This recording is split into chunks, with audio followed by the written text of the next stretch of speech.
रोहित के द्वारा भेजे गए पत्र को पढ़कर रोने के अलावा रानो के पास दूसरा कोई चारा नहीं था। एक दिन वो सोचने लगी, अगर रोहित उसे इतना प्यार करता था तो फिर छोड़कर क्यों गया?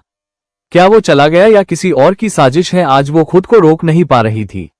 आज उसने मन बना लिया था कि पत्र में लिखे पते पर जाकर देखूंगी सच क्या है। ऐसा सोचकर वो घर छोड़ने का फैसला करती है और रात में ही निकल जाती है, क्योंकि उसे पता था कि अगर वह रात में नहीं निकलेगी तो उसकी सौतेली माँ उसे कभी भी उसके प्यार रोहित से मिलने नहीं देगी।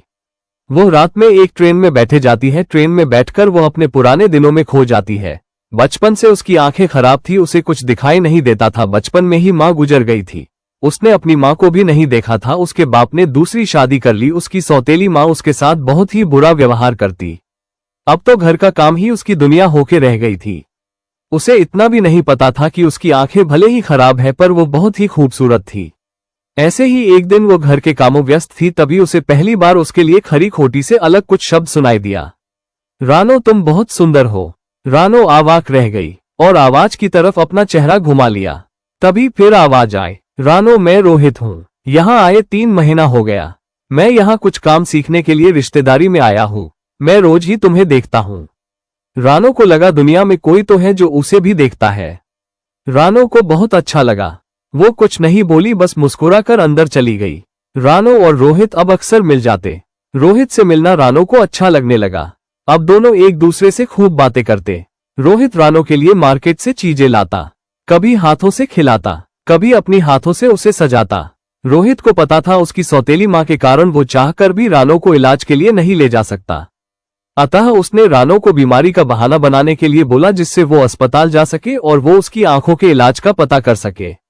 ऐसा ही हुआ। रानो की आंखों का इलाज हुआ। सारा खर्चा रोहित ने किया। आंखों की पट्टी खुलने से पहले रोहित गायब हो गया, जबकि रानो रोहित को देखने के लिए बेताब थी। हर पल वो रोहित के बारे में सोचती रहती। रानो अपने घर वापस आ गई। आए तो उसे एक पत्र मिला जिसमें रोहित का पता लिखा था। रोहित बिना कुछ बताए गायब हो गया। उसकी सौतेली माँ ने बताया कि रोहित अच्छा आदमी नहीं था, उसने धोखा दिया है और भाग गया।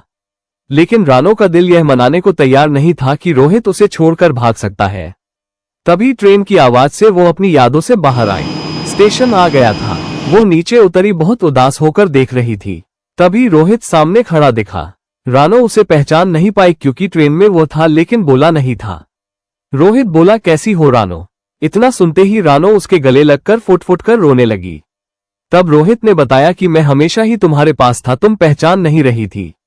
बस तुम्हारे इसी निर्णय का इंतजार कर रहा था कि तुम खुद मेरे पास हमेशा के लिए आ जाओ। रोहित की आंखों में भी आंसू थे, दोनों गले लग के रोते रहे।